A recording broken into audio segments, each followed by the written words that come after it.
217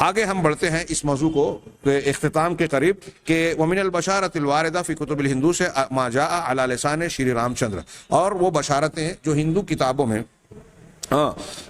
وارد ہوئی ہیں وہ شری رام چندر کی زبان پر اس طرح سے آئی ہیں۔ وقت سئل شری رام چندر سے پوچھا گیا کہ کم عدد المنازل اذا قطعها الانسان یلقى اللہ سبحانہ، کہ وہ منزلیں کتنی تعداد میں ہیں کہ جب انسان ان منزلوں کو طے کر لے تو اللہ سبحانہ و تعالی سے اس کی ملاقات ہوگی۔ تو انہوں نے کہا 14 منزلا، 14 منزلیں ہیں۔ تو ان سے پوچھا گیا کہ حل وصل الیہا احد، کیا ان 14 منزلوں سے گزر کر اس مقام تک کوئی شخص پہنچ سکا؟ تو انہوں نے کہا لا، نہیں۔ قیلا ولا انت، کہا آپ بھی نہیں؟ تو کہا کہ نہیں۔ قیل لہو وحل یصل الیہا احد، اور کیا وہاں تک کوئی پہنچے گا؟ قال نعم، تو انہوں نے کہا، رام چندر جی نے کہا کہ ہاں۔ قیلا مسمہ، ان کا نام کیا ہے؟ قال محامد، ان کا نام محامد، جو فارسی سنسکرت میں محامد ہے اور ہم عربی میں اسے محمد کہہ رہے ہیں۔ قیل لہو این یولد، ان سے پوچھا گیا کہ ان کی ولادت، ان کی پیدائش کہاں ہوگی؟ تو قال انہ یولد فی ارض صخریہ ویعیش فی ارض النخیل، کہ ان کی ولادت جو ہے وہ صخری، ٹیلوں اور پہاڑوں کی سرزمین میں ہوگی۔ مکہ کے چاروں طرف پہاڑیاں ہیں، تو پہاڑی کی علاقے میں، چٹانوں کے علاقوں میں کی زمین میں ان کی ولادت ہوگی، اور وہ ایک ان کی زندگی جو بسر ہوگی وہ کھجوروں کے پیدا ہونے کے، نخلستان والے علاقے میں، یعنی وہاں جہاں کھجوریں خوب پیدا ہوتی ہیں۔ ومن ہونا ینتشر دین، یہ مدینہ ہے، پہلا اشارہ مکہ کی طرف، دوسرا مدینہ کی طرف۔ ومن ہونا ینتشر دینہ فی العالم کلی، اور یہیں سے ان کا دین پوری دنیا میں پھیلے گا۔ الذی یقولہ یتحقق، جو بات وہ کہیں گے وہ ثابت ہوگی، یعنی ان کی باتیں غلط واقع نہیں ہوگی۔ آگے ہم پڑھیں گے اللہ کے رسول کی جو پیشین گوئیاں تھیں وہ زمانے اور حاضر سے متعلق، وہ تو واقع ہو چکی اور مزید ہوتی جا رہی ہیں۔ کہا الذی یقبل دینہ یدخل الجنہ، جو آپ کے دین کو قبول کرے گا وہ جنت میں داخل ہوگا۔ والذی یکفر بہ یدخل النار، اور جو آپ کے دین کا انکار کرے گا وہ جہنم میں داخل ہوگا۔ یاکل اللحم ویشرب اللبن، وہ گوشت کھائیں گے اور دودھ کا استعمال کریں گے، پیئیں گے۔ اردو زبان میں کچھ لوگ کہتے ہیں ادبی زبان میں بڑوں کے لیے دودھ پینا استعمال نہیں ہوتا، دودھ استعمال کرنا ہوتا ہے، لیکن اب یہ تفریق اور یہ باریکیاں لوگ لحاظ میں نہیں رکھتے۔ نبی کریم صلی اللہ علیہ وسلم نے کہا کہ وہ یہ کہا گیا یہاں اس عبارت میں کہ وہ گوشت کھائیں گے اور دودھ کا استعمال کریں گے۔ یحارب اعداءہ بالسیف ویفتح ملکہم، اپنے دشمنوں کو تلوار کے ذریعے سے اس کا مقابلہ کریں گے اور ان کی سلطنت کو جو ہے اپنا زیر نگی لائیں گے۔ وفی ملحمت راما، آگے کہہ رہے ہیں دکتور کہ ملحمت راما کی جو جنگوں کا تذکرہ ہے، ملحمہ گھمسان کی جنگ کو کہتے ہیں، ملاحم اسی سے جنگوں کو بیان کرتے ہیں، جس کو وید ویاس نے سنسکرت زبان میں 6 صدی قبل میلاد، قبل مسیح میں لکھا۔ ایک رامائن ہے، اب یہ اس سے الگ ہے یا وہی ہے؟ رامائن کے بارے میں کہتے ہیں والمیکی نے لکھی، اور بھی کچھ رامائنیں ہیں۔ یہاں وید ویاس کا ذکر ہو رہا ہے جن کے بارے میں تذکرہ ہے کہ انہوں نے ویدوں کا لکھا تھا۔ تو وید ویاس نے یہ ملحمت و راما جو لکھا، تالیف کیا، اور اس کا ترجمہ بھی تلسی داس کی طرف منسوب ہے۔ یہ کہا کہ تلسی داس نے اس کو ہندی زبان میں اشعار کی شکل میں مغلوں کے دور میں ترجمہ کیا۔ وقد جاء فی بعض اشعارہ، اس کے بعض اشعار میں یہ عبارت ہے جس کا ترجمہ یہ ہے کہ وہ شخص جو ہے 7ویں صدی بکرمی میں، یعنی میلادی 6 صدی عیسوی میں پیدا ہوگا۔ وَيَظْهَرُ مَعَ رُفَقَائِهِ الْأَرْبَعَةِ، یہ جو یعنی ہے انہوں نے قوس میں لگایا، اصل عبارت میں یہاں ہے کہ 7ویں صدی بکرمی میں ان کی ولادت ہوگی، اور اپنے 4 رفقا، 4 ساتھیوں کے ساتھ وہ ظہور پذیر ہوں گے۔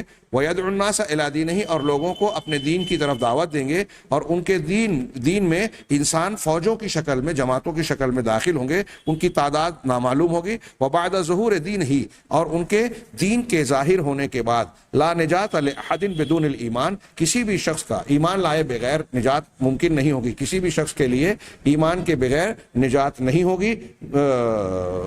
محمد صلی اللہ علیہ وسلم پر ایمان لائے بغیر نجات نہیں ہوگی۔ ولا یوجد لہ مثل ولا نظیر، اور اس کی کوئی مثل اور نظیر، ان کے جیسا کوئی دوسرا نہیں ملے گا۔ ھذا حق یقولہ تلسی داس، یہ حق ہے جسے تلسی داس بیان کر رہے ہیں۔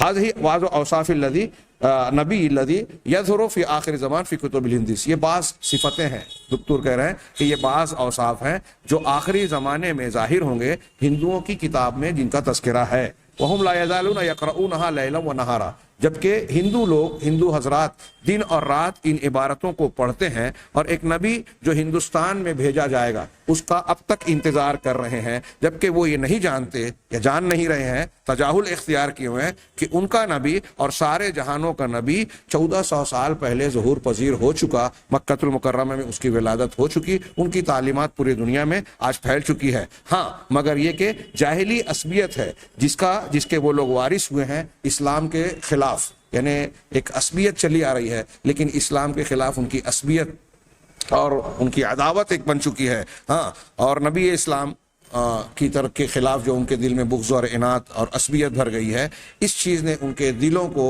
اور ان کی آنکھوں کو اندھا کر دیا، ان کے کانوں کو بہرا بنا دیا۔ اللہ تعالیٰ کا ارشاد ہے وَلَقَدْ زَرَعْنَا لِجَهَنَّمَ كَثِيرًا مِنَ الْجِنِّ وَالْإِنسِ، یقیناً ہم نے جہنم کے لیے بہت سارے جنوں اور انسانوں کو پیدا کیا۔ لَهُمْ قُلُوبٌ لَا يَفْقَهُونَ بِهَا وَلَهُمْ أَعْيُنٌ لَا يُبْصِرُونَ بِهَا وَلَهُمْ آذَانٌ لَا يَسْمَعُونَ بِهَا، کہ ان کی دل تو ہیں لیکن اس سے وہ سمجھتے نہیں، ان کی آنکھیں تو ہیں لیکن اس سے وہ دیکھتے نہیں، ان کے کان تو ہیں لیکن اس سے وہ سنتے نہیں۔ اولئک کالانعام بل هم اضل اولئک هم الغافلون، یہ جانوروں کے مانند ہیں بلکہ جانوروں سے بھی زیادہ گئے گزرے ہیں۔ اولئک هم الغافلون، یقیناً یہی لوگ غافل ہے، غفلت رکھنے والے ہیں۔ الا من رحمہ اللہ فآمن به وصدقہ، سوائے اس کے، آگے آیت قرآنی کے اس کے بعد اللہ تعالیٰ دکتور کہہ رہے ہیں سوائے اس کے جن پر اللہ نے رحم کیا، چنانچہ انہوں نے محمد صلی اللہ علیہ وسلم پر ایمان لایا، آپ کی تصدیق کی، ودخل فی زمرۃ المؤمنین، اور مسلمانوں کے زمرے میں وہ شخص شامل ہو گیا۔ ہاں، آگے انہوں نے آخری جملہ اس سلسلے میں کہا کہ یہ وہ چیز ہے جو میں نے قوم کی کتابوں میں پایا، اور اللہ تبارک و تعالیٰ اس کے صحیح ہونے کے بارے میں خوب جانتا ہے۔ ہم یقینی طور سے نہیں کہہ سکتے کیونکہ ہندوؤں کی کتاب گویا تاریکیوں میں لکھی گئی۔ تاریکیوں میں لکھی گئی کا مطلب یہ کہ ان کا تاریخ کی روشنی میں حقیقی طور سے کوئی ثبوت یا واضح نشانات موجود نہیں ملتے، چنانچہ یہ بات بہت مشکل ہے کہ ان کتابوں کو ان کے اصل مؤلفین کی طرف منسوب کیا جائے، یعنی یہ بھی گویا مضبوطی سے وثوق کے ساتھ نہیں کہا جا سکتا کہ جس کتاب کو ہندو مذہب کے لوگ مانتے ہیں اس کو لکھنے والا کون ہے۔ ہاں، جن مؤلفین کی طرف منسوب ہے ان میں بھی کچھ اختلاف ہے، اور یقینی طور سے نہیں کہا جا سکتا کہ حقیقت میں یہ انہی کی ہے، جیسا کہ یہ شیخ نے کہا کہ ہم نے اس سے پہلے اس قول کو بیان کیا کہ ان کے مذہب کی بنیادی کتابوں کا یہ عالم ہے، اور دنیا کے اکثر مذاہب کی کتابوں کا یہی عالم ہے کہ ان کے بارے میں مضبوط اعتماد ہی نہیں کیا جا سکتا۔ تو پھر کیا یہ نعمت نہیں ہے کہ اللہ تبارک و تعالیٰ نے آج اسلام اور قرآن کی شکل میں جناب محمد رسول اللہ صلی اللہ علیہ وسلم کی سیرت طیبہ کی شکل میں ہمارے سامنے وہ اسلام دیا جو پوری محفوظ شکل میں تاریخ کی پوری روشنی میں موجود ہے۔ چنانچہ انہوں نے کہا کہ اسلام کی نعمت پر اللہ تعالیٰ کے لیے تمام تعریفیں ہیں، اور ہمارے نبی جناب محمد رسول اللہ صلی اللہ علیہ وسلم نبی رحمت علیہ الصلوۃ والسلام پر درود و سلام ہو، ہاں، اور ان کی مطابقت کرنے والوں پر بھی۔ یہ آگے جو خاتمۃ البحث کے تحت انہوں نے شیخ نے 2 صفحے کا ایک تبصرہ کیا ہے، مجھے بہتر معلوم ہوتا ہے کہ وقت ابھی اس درس کا ہمارا زائد ہو گیا۔ ہم اگلے درس کی شروعات کریں گے، تو جو یہود و نصارہ کی کتابوں پر گفتگو کرنے سے پہلے دکتور کے یہ 2 صفحات کا خلاصہ بھی انشاءاللہ زیر بحث لائیں گے۔ اللہ تبارک و تعالی ہمیں خیر کی توفیق دے، وآخر دعوانا ان الحمد للہ رب العالمین۔